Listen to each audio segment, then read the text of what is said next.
Welcome back to the Ed Show. Now, at last night's Republican debate, the Tea Party debate, I think that there was a defining moment for the Tea Party and just who they are.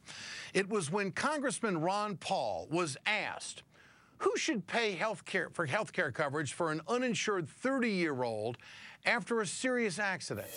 He needs intensive care for 6 months. Who pays? That's what freedom is all about, taking your own risk. This whole idea that you have to prepare and take care of everybody. But, Congressman, are you saying the society should just let him die? No.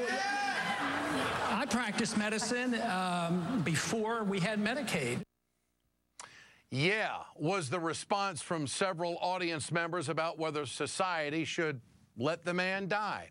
Not a single candidate, it should be pointed out, not a single candidate on the stage stepped forward to say it would be morally wrong to let another American die by withholding medical care. And no one in the audience voiced any disapproval. Keep in mind that this audience had no problem booing opposing viewpoints throughout the entire debate. It makes me think of something said on the House floor nearly 2 years ago by a Democratic congressman from Florida. If you get sick in America, this is what the Republicans want you to do. If you get sick, America, the Republican health care plan is this: die quickly.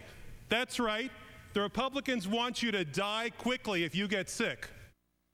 Congressman Alan Grayson was criticized by Republicans for those comments, but since then, the GOP still has not proposed any alternative health care plan. They just want to rip apart what they call Obamacare. And since Republicans continue to pander to the Tea Party base, they don't have to.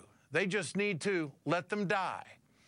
The former congressman from Florida who is running for that congressional seat again, Alan Grayson, joins us tonight here on The Ed Show.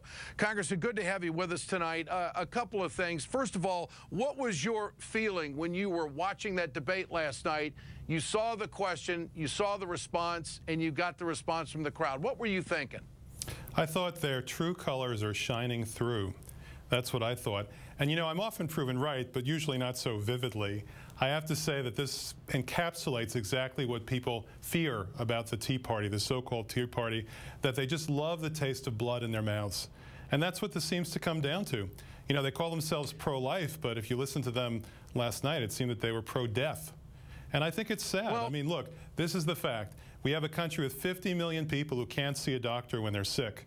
And the Republicans, the Tea Party people, they seem to want to blame you if you have liver cancer. It's your fault. Well, it's not your fault.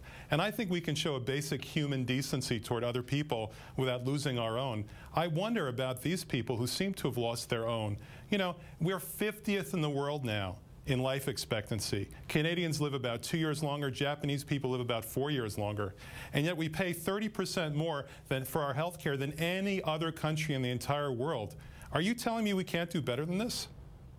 Well, I was thinking last night that this may be the same line of thinking when the audience responded to the Texas execution question that was put to Governor Rick Perry last week. Is there a parallel between the reaction to that question and answer as the one we saw last night on health care? Yes. What the parallel is sadism. That's what the parallel is, a total lack of empathy. You know, if you ever saw the movie Blade Runner, the way you could tell the difference in the movie between the robots and the human beings, the only way, because technology was so advanced, is that the robots had no empathy. Seems to me that's a good description lately of what I hear from the Tea Party. No empathy. Now, they just don't care. Do you think that any of those... Well, first of all, I'm surprised that none of those candidates stepped up and took that answer last night, because I thought it would have been an opportunity for them to distance themselves from the radical. Does this mean that they're all radical?